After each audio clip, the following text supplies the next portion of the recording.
যাকে ভালোবাসে সে মনই বোঝে না, একতরফা ভালোবেসে যেন মরছে ভানু। জোয়ার ভাটার এই অভিনেতাকে দেখেছেন? নিশার পাশে ভানু। সবাই বলছে ভানুর দুর্দান্ত অভিনয়, দারুণ মানিয়েছে। কিন্তু ছেলেটাকে চেনেন? কই, ইন্ডাস্ট্রিতে আগে তো সেইভাবে দেখা যায়নি। পার্শ্ব চরিত্রে অভিনয়, প্রশংসা কিন্তু বাড়ছে তরতরিয়ে। অথচ স্ট্রাগলের গল্পটা কজন জানেন?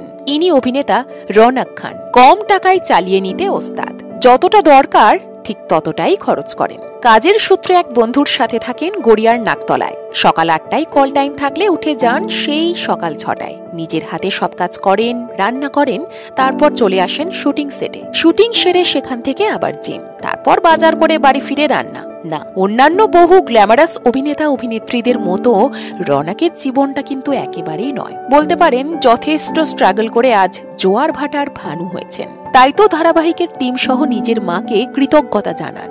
বিশেষ করে রওনকের মা ছেলের জন্য আগেও কষ্ট করেছেন, এখনো কষ্ট করছেন। কনকনে শীতের ভোরে যখন ট্রেন ধরার জন্য রওনক বাড়ি থেকে বের হন, তখন মা ওই ঠান্ডার মধ্যে দাঁড়িয়ে দাঁড়িয়ে দেখেন ছেলে চলে যাচ্ছে, ছেলে স্ট্রাগল করছে, তার ছেলেকে তো জিততেই হবে। রওনকের মাথায় মায়ের আশীর্বাদ রয়েছে, না হলে দেখুন না কয়েক মাসের মধ্যেই শ্রুতি দাসের সঙ্গে অভিনেতার জুটি বেশ মনে ধরেছে কিন্তু দর্শকের। আবার তৈরি হয়েছে বেশ সিম্প্যাথিও, কারণ দর্শক প্রথমে ভেবেছিল পর্দার নিশার সঙ্গে ভানুর একটা দারুণ কেমিস্ট্রি হবে।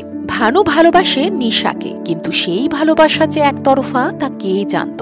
সম্ভবত নিশার নায়ক হতে পারেন অভিনেতা ফাহিম মির্জা, যাকে বর্তমানে দেখা যাচ্ছে পুলিশ অফিসারের ভূমিকায়। আচ্ছা, আপনার কি মনে হচ্ছে বলুন তো? ভানু কি তবে নিশাকে ভালোবেসে ঠকে যাবে? হয়তো এখানে রয়েছে ভানুর একটা বড় স্যাড স্টোরি। সে নিশা উজির জন্য এত কিছু করছে, প্রাণপাত করে দিচ্ছে, নিজের জীবনের ঝুঁকিও পর্যন্ত নিচ্ছে শুধুমাত্র ভালোবাসার বন্ধুত্বের খাতিরে। কিন্তু রিটার্ন হিসেবে যদি কিছু না পায়, তাহলে কি আপনার ভানুর জন্য একটুও খারাপ লাগবে না?